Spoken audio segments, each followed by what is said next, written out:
As the carousel began to spin, the world outside the ride faded into blackness. The laughter of friends turned to screams.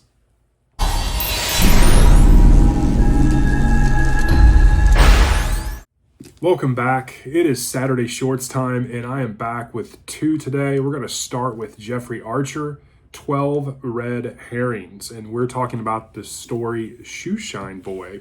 This book was published in 1994. This short story is 26 pages in length, and I would categorize this as suspense. The plot of the story, you have Ted Barker. He's a parliament member who never really sought high office, but along with his wife Hazel, he accepts the position of governor or commander after being knighted. He moves from Suffolk in Great Britain to St. George and becomes the governor or excellency. Ted and Hazel realize quickly that their manor and their funding for this island is not good, but they make the most of it. However, when a member of the royal family, Admiral and Commander Mountbatten, wants to come and visit for a quick stay, Ted and Hazel have to pull out all the stops in order to fool Mountbatten that everything is okay and on the up and up. And that's really the summary of this short story.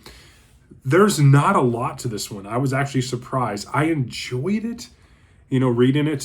So let's talk about what I liked. It's a feel-good story. It's interesting. You're kind of sucked into, are they going to fool him? Does he know that they're trying to fool him type thing? It's really kind of a character study about Ted Barker, mostly as the main protagonist in his ascension and plight on St. George. And then it kind of becomes a cat and mouse kind of thing. Are they pulling a fast one? And I enjoyed that for what it was.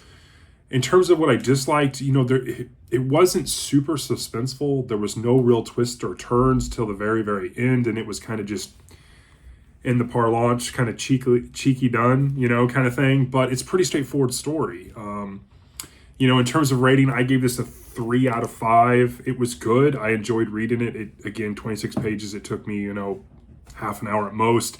Overall, it was quick. It was fun. I'd be kind of 50-50 if recommending it. I think this book, or this collection of short stories, holds a lot of potential. Obviously, I like the first one that I read, Trial and Error, but this one was kind of just okay. So let's move on to the second one, and we are talking Joe Hill, the collection Full Throttle, his collection of short stories in here, and I really, really enjoyed this one. I read Dark Carousel, and this collection was published in 2003. It's this particular short story, Dark Carousel, is 32 pages in length. It is a thriller horror type story. Not too much on the horror, not really blood and gore so much to speak, but this is the summary of the story. You're talking the late 1990s, which, Hill being roughly my age, I kind of connect with him because I think he writes slice of life like his dad, Stephen King, really well, and he captures where King captures the eras of 60s, 70s, 80s really well. I think Hill captures the 90s and into the 2000s really well. We're talking late 90s in Maine. You have 4 acquaintances, 2 couples really. You have Jake, Nancy, Paul, and Jerry. And Paul and Jerry, or Jerry and Jake are twins, brother and sister. Jake and Nancy are a couple. Paul and Jerry are a couple. And they're spending their summer night at Cape Maggie Pier. It's an amusement park in Maine. There's the carousel called the Wild Wheel. It offers more than what they bargained for. After riding the carousel and maybe a bad decision or two, they have woken something sinister that isn't just your average carousel. It's cursed and it's grotesque. Animal carvings kind of come to life to exact a terrifying vengeance, which unfolds into the stuff really of nightmares. So what makes this a good story? I mean, the atmosphere is fantastic. I think the contrast between these two short stories is pretty evident. You have a pretty feel-good story, then you have this hugely suspenseful, horror fantasy type story that unfolds in roughly the same amount of length, but this one is just a fun ride. And so the atmosphere that Hill creates here is really epic.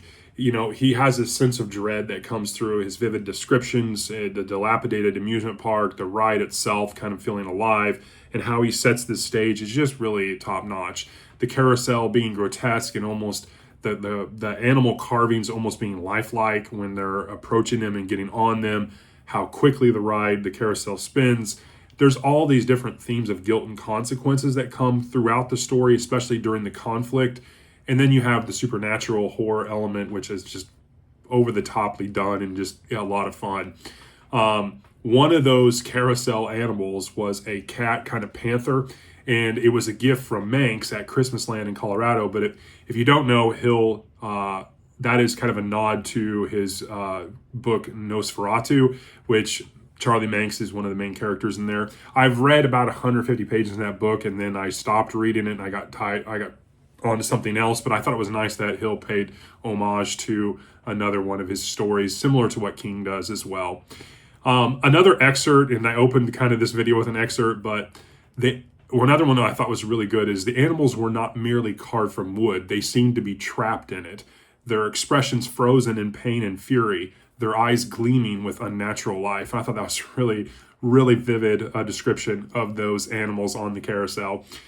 In terms of rating, I gave this one a 4.7. It's one of my higher rated short stories that I've done in the last 3 or 4 months here on this series, and I really enjoyed it. I think overall, Hill really proves once again that he is one of modern horror writer's best. I mean, he is a chip off the old block in that regard.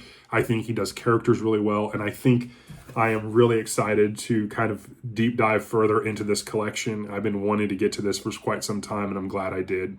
And that is my take on this episode of Saturday Shorts. I really enjoyed these two. Even though there was a huge contrast between the two, it was a lot of fun. And I hope you have a great rest of your Saturday, and I will talk to you all on the next one. Thanks.